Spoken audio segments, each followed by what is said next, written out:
Nikola Tesla was born during a violent lightning storm, and for the rest of his life, people would say that the sky had marked him from the very beginning. His mother believed it was a sign, some kind of omen, and his father dismissed it as superstition.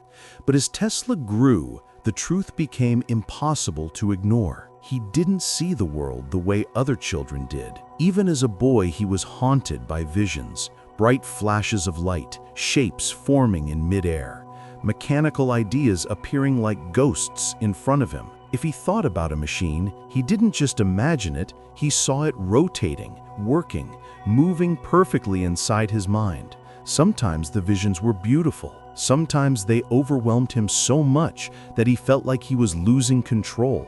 But he learned to embrace them, to treat them as gifts rather than curses. His mother was the first person to recognize his brilliance. She had never been formally educated, yet she built small inventions around the house. Tools, devices, clever mechanisms. Tesla watched her hands and absorbed everything. Later, he would say she was the true inventor in the family, the one who shaped his destiny long before he could understand it. Still, his childhood wasn't peaceful. He was fragile, constantly sick, often bedridden. While other children ran through fields and climbed trees, Tesla spent hours alone, lost in his internal universe. He became obsessed with electricity, even though he barely understood what it was. When he rubbed amber or touched metal objects, he felt tiny shocks running through his skin. And instead of fear, he felt a strange thrill. It was like the world was speaking to him. As he grew older, he started to dream of harnessing the invisible forces around him. He imagined a world illuminated without fire, machines powered without coal, energy moving through the air freely like wind or light. Everyone around him said these were fantasies. They told him to be realistic. They told him to follow his father and become a priest. But Tesla refused. His calling was somewhere else, somewhere far beyond the boundaries of his small village. When he finally left home to study engineering, he devoured entire textbooks in a single night. Professors thought he was lying when he said he didn't need notes, but Tesla wasn't bragging. He truly remembered everything. What others learned from diagrams and lectures, he reconstructed perfectly in his mind, rotating machines in 3 dimensions, imagining improvements before the metal even touched the workshop floor. But brilliance came with a cost. He slept only a few hours each day. Sometimes he stayed awake for 48 hours without blinking, pacing back and forth in his room, whispering ideas to himself. His classmates mocked him, calling him strange, calling him crazy. And yet, when he touched a machine, it obeyed him instantly, as if it recognized its creator. Then came the night he first imagined an alternating current motor. He was walking at sunset with a friend, speaking in metaphors about energy and harmony, when suddenly the vision struck him so violently that he froze in place. He grabbed a stick, drew shapes in the dirt, and explained how the machine would work, using invisible phases of electricity to create endless rotation. His friend stared at him as if Tesla were possessed, but Tesla didn't care. He knew in that moment that he had found the idea that would change the world. Except the world wasn't ready. His professors dismissed him. His classmates laughed. No one believed that alternating current could ever be safe, much less practical. But Tesla carried the vision with him like a burning flame, determined to prove everyone wrong. And then, as if destiny were calling him, he heard stories about a place across the ocean, a place where inventors gathered, where the impossible became reality, where electricity flowed like magic, America. And at the center of it all, one name echoed louder than the rest: Thomas Edison. Tesla didn't yet know that this man would become his greatest rival. He only knew one thing: he had to cross the ocean, no matter the cost. Tesla arrived in America with little more than a few coins, a bundle of clothes, and a letter of recommendation from a former employer. New York was loud, chaotic, and overflowing with ambition.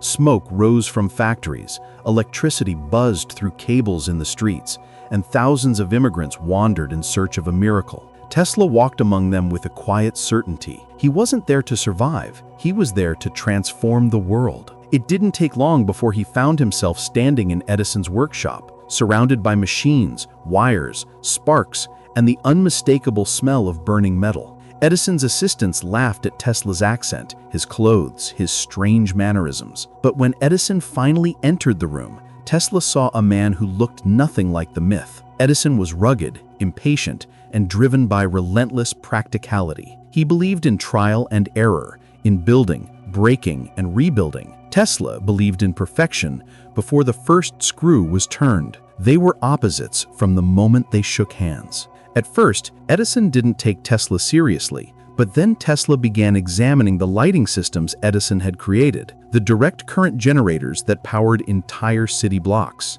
DC was Edison's empire. It was lucrative, established, familiar, and Tesla immediately saw every flaw in it: wasted energy, short transmission distance, danger, inefficiency. He pointed them out with almost childlike honesty, not understanding that each criticism struck directly at Edison's pride. But Edison wasn't a fool. He recognized talent, even when it annoyed him, so he hired Tesla. The workshop became Tesla's battlefield and sanctuary. He worked silently, feverishly, barely stopping to eat. He repaired machines no one else could fix. He improved designs that Edison himself had perfected. And one day, Edison approached him with a challenge: redesign the entire DC generator system, make it more efficient, and a reward of $50,000 would be waiting. Tesla didn't question it. He simply got to work. For months, he lived in a furnace of metal and wires, pushing himself beyond exhaustion. His visions grew sharper. He saw machines before they were built, improvements before anyone mentioned problems. When the final system was completed, it was everything Edison hoped for and more. Tesla presented it proudly, exhausted but glowing with quiet triumph. Edison listened, nodded, inspected the results, and then laughed. "Tesla, you don't understand American humor. The offer was a joke." The words hit Tesla like a blow to the chest. He had trusted the man. He had admired him. Now he stood in front of him betrayed, humiliated, and paid nothing. When he confronted Edison again, Edison simply said, "If you want money, you should keep working. That's how it's earned here." Tesla walked away without a word. He left Edison's workshop that same day, his pockets nearly empty, his reputation non-existent, his dreams fractured, but not destroyed. For a time, he worked digging ditches for $2 a day, long hours under the sun, surrounded by men who had no idea that the quiet, lanky worker among them was a genius. And yet, even with a shovel in his hands, he whispered ideas to himself. He sketched machines on scraps of paper. He dreamed of alternating current, dreamed of the moment the world would finally understand. And destiny finally answered. Investors began hearing rumors about a strange European engineer who talked about electricity flowing back and forth like waves. They invited Tesla to demonstrate his ideas. He walked into the room with nothing but a chalkboard and a vision. But when he finished explaining the AC motor, when he showed how it could send electricity across miles with almost no loss, the room fell silent. For the first time, someone believed him. Within months, Tesla had his own laboratory. Within a year, he had patents, dozens of them. And soon, the newspapers caught wind of the mysterious inventor who spoke softly, dressed elegantly, and worked with an intensity that bordered on obsession. People began calling him a visionary. Others called him insane, but all of them talked about him. And then came the moment that changed everything. George Westinghouse, Edison's greatest competitor, arrived at Tesla's door. He did not laugh, he did not mock. He simply extended his hand and said the words Tesla had been waiting his entire life to hear. "Your system of alternating current, I want to build it with you." Tesla accepted. And with that handshake, the greatest electrical war in history began. Word spread quickly.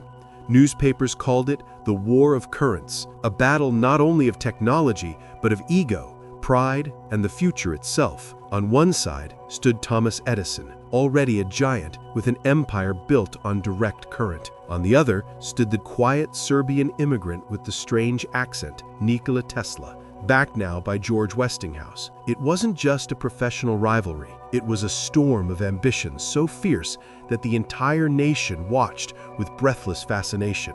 Edison was determined not to lose. DC was his legacy, his fortune, his identity, and to him, Tesla's alternating current was a threat, dangerous, unpredictable, foreign.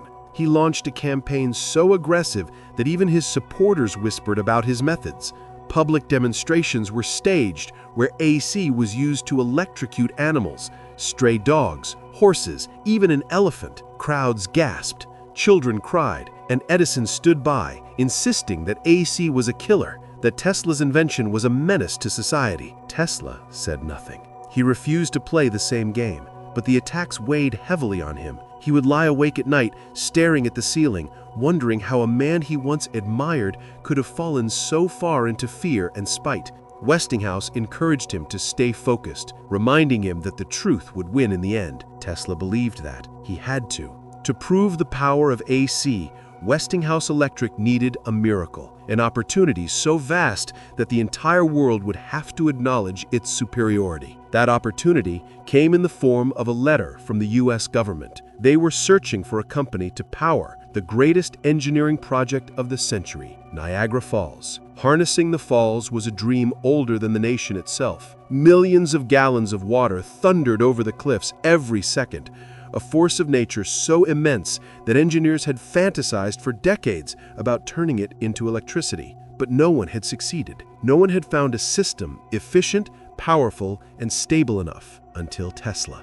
The committee overseeing the project studied every proposal. Edison's DC system was rejected immediately. Its inefficiency made it impossible. Other inventors offered half-formed designs or theories that collapsed under scrutiny. Tesla's AC plans, however, were complete, elegant, and decades ahead of their time. The choice became inevitable. Westinghouse Electric won the contract. The moment the announcement was made, the world erupted. Edison's supporters mocked the decision. Critics claimed AC would burn the falls to ashes.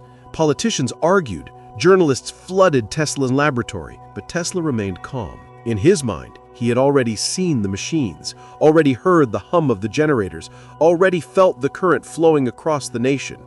Construction began. Engineers worked day and night, following Tesla's diagrams with religious precision. The project was a symphony of steel, copper, and roaring water, and though Tesla visited only occasionally, each time he walked through the massive turbine rooms, he felt something rising inside him, a mixture of pride, awe, and destiny. Then came the night they activated the system. The turbines rumbled to life, shaking the ground. The generators spun, slowly at first, then faster, until the entire room vibrated with raw power. Tesla stood before them, hands clasped behind his back, his eyes glowing with the reflection of the spinning steel. And when the switches were thrown, when the current surged through the lines and traveled miles away to Buffalo, lights flickered, then bloomed across the city like a field of stars. For the first time in history, a city was powered by the energy of a waterfall. Tesla did not cheer. He simply closed his eyes and exhaled, as if the world had finally caught up to the vision he had carried inside him since childhood.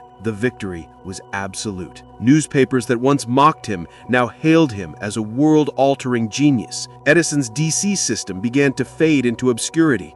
Westinghouse Electric became a titan, and Tesla, he became a legend. Though he himself seemed untouched by fame, he still walked alone at night, still whispered ideas to himself, still lived more in the world inside his mind than in the world around him. But even as the world celebrated him, shadows began to form on the horizon. Financial storms, betrayals disguised as partnerships, brilliant dreams that required money he did not have, and a new rival, far more sophisticated than Edison, was about to enter his life. One who would admire him, manipulate him, and ultimately reshape the direction of his destiny. The world thought the war of currents was over. For Tesla, it was only the beginning. The years after Niagara should have been the brightest of Tesla's life. He had won the war of currents, electrified cities, and proven to the world that his mind worked on a level few could comprehend. But victory has a strange way of fading. Applause dims, headlines shift. And while Tesla soared in imagination, the world around him grew heavier, colder, ruled by financiers rather than dreamers. Enter J.P. Morgan, tall, commanding, and impossible to intimidate, Morgan saw the world not as Tesla did, through equations and possibility, but through profit and control.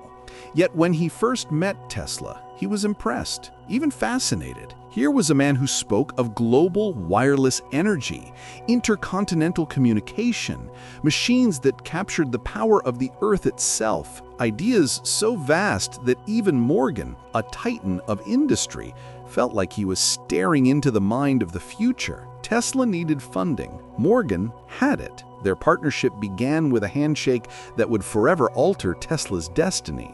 With Morgan's support, Tesla began constructing his most ambitious project, a towering structure rising from the sands of Long Island, crowned with a massive copper dome, the Wardenclyffe Tower. To passers-by, it looked like a bizarre metal skeleton, but to Tesla, it was a masterpiece. His attempt to create a worldwide wireless system capable of transmitting messages, music, and even electricity across the planet without a single wire.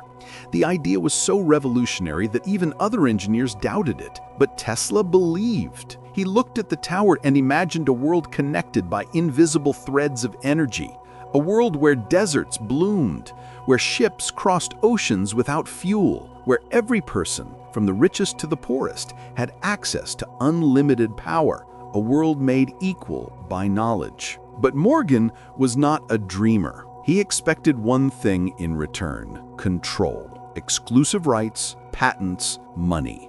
When he realized that Tesla's invention could make existing electrical companies obsolete, could make him obsolete, his support evaporated. One day, Tesla received a letter. Funding terminated. No negotiation, no explanation beyond the cold logic of business. Without Morgan's money, construction halted. Workers left. Machines went silent. The tower stood alone, a monument to dreams too big for the world to accept. The loss crushed Tesla. At night, he wandered the empty halls of the Wardenclyffe laboratory, running his fingers across unfinished machines, whispering to them, as if apologizing for abandoning them. He felt betrayed, not just by Morgan, but by a society that embraced his ideas only when they were convenient, then discarded him when they threatened the status quo. Debt followed him, lawsuits, lost contracts. He moved from expensive hotels to cheaper ones, always accompanied by stacks of notebooks filled with sketches of inventions that would never be built. Yet despite everything, the light inside him never fully dimmed. He continued inventing, designing, dreaming. He claimed to have created death rays, earthquake machines, wireless transmissions that could circle the globe. Some believed him, some laughed. Tesla didn't care. His mind was still alive, even if the world no longer listened. As he grew older, he became a ghost in New York City, tall, thin, dressed in worn suits, feeding pigeons in Bryant Park as if they were his only friends. And maybe they were. He spoke to them gently, lovingly, telling journalists that one particular white pigeon meant more to him than any human ever could. She was purity, beauty, perfection. When she died, Tesla said a light went out inside him. By the 1940s, he lived alone in room 3327 of the New Yorker Hotel. No staff, no visitors, only silence and memories. Yet even then, he worked every day, writing new formulas, new concepts, new theories. When he was found dead in his room at age 86, a "Do Not Disturb" sign hung on his door. It had been there for 2 days. But death did not silence him. The moment the government learned of his passing, agents stormed the room, seizing boxes of notes and drawings, documents so advanced that some remain classified. Rumors spread. Had Tesla unlocked technologies far beyond his time? Had he solved wireless energy? Had he created weapons too powerful to reveal? The mystery only fueled his legend. And that is the paradox of Nikola Tesla. The man who gave light to the world died in shadows. The man who dreamed of limitless energy died penniless. Yet his ideas, oscillators, radio, wireless systems, robotics, renewable power, became the foundation of the modern age. He once said, "The present is theirs, the future for which I really worked is mine." And he was right. Today, long after his rivals have faded into footnotes, the world finally catches up to the visions he carried alone. Tesla did not belong to his century. He belongs to ours, and perhaps to every century still to come.